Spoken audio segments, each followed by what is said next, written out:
জনৈক কবি কবেই লিখেছেন, ক্ষমতার দম্ভে একাকী এখন, সঙ্গীরা সব ছেড়েছে হাল, ইতিহাস বলে অহং দানিয়া, এভাবেই আসে ধ্বংসকাল। I am not privy to this कि कौन क्या कर रहा है, मैं उस पर प्रिवी नहीं हूँ। और frankly speaking I am not directly involve in Bengal politics. I am from Assam. मैं ममता दीदी के बारे में कुछ कमेंट नहीं करूंगी और ये तय है। पर ये जरूर है, हाँ, मैंने तृणमूल कांग्रेस छोड़ा है। What prompted me to take this decision, why I took this decision is a very long story, and in politics I don't think everything needs to be revealed, but I feel that I don't want to be in a situation that I'm in two boats or anything like that. That's not the right way to do it, because the family background I have, the upbringing I have, I have never stayed in one party and served another party. ঠিক এইভাবেই রাজনৈতিকভাবে ধ্বংসের পথে মমতা বন্দ্যোপাধ্যায়। সুখেন্দু শেখর রায়ের পর এবার তৃণমূল ছাড়লেন সুস্মিতা দেব। পাশাপাশি রাজ্যসভার সাংসদের পদ থেকেও পদত্যাগ করেছেন সুস্মিতা দেব।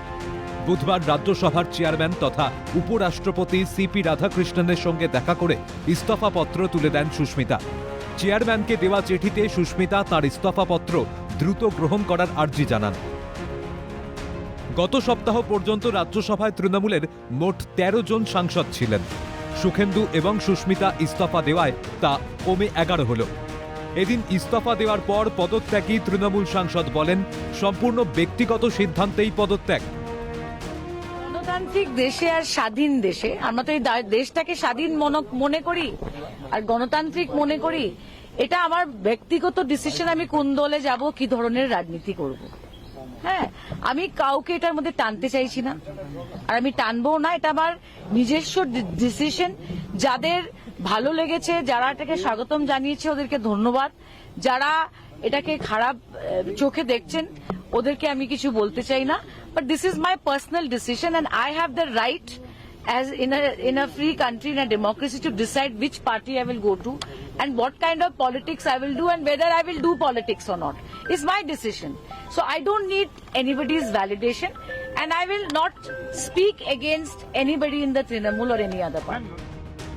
বিজেপিতে যোগদানের জল্পনা বাড়িয়ে বুধবারই দিল্লিতে আসামের মুখ্যমন্ত্রী হিমন্ত বিশ্ব শর্মার সঙ্গে দেখা করেন সুস্মিতা। যদিও এই সাক্ষাৎকে সৌজন্য সাক্ষাৎ বলেই দাবি করেছেন পদত্যাগী তৃণমূল সাংসদ। পাশাপাশি সাংবাদিকদের প্রশ্নে সুস্মিতা জানান, এবার আসামের জন্য কিছু করার ইচ্ছে রয়েছে। एंड हेमंत दा के साथ मेरा बहुत पुराने दिन से हमने कांग्रेस में एक साथ काम किया, so I gave a courtesy visit.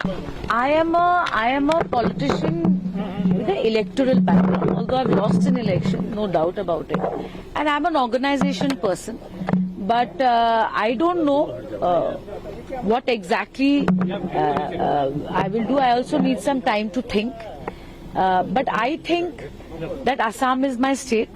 I'll need to do some thinking. সব মিলিয়ে তৃণমূলের একের পর এক সাংসদ পদত্যাগ করছেন রাজ্যসভা থেকে। কানাঘুষো শোনা যাচ্ছে, পদত্যাগের তালিকা আরও দীর্ঘ হতে চলেছে। অন্যদিকে লোকসভাতেও ২০-র বেশি সাংসদ বিদ্রোহী শিবিরে নাম লিখিয়েছেন। মমতা অভিষেকের আস্ফালনের রাজনীতি থেকে বেরিয়ে স্বাধীনভাবে রাজনীতি করার স্বার্থে একের পর এক পদক্ষেপ করছেন তৃণমূলের বিদ্রোহী ব্লকের নেতারা। আর ততই কোণঠাসা হয়ে পড়ছেন মমতা।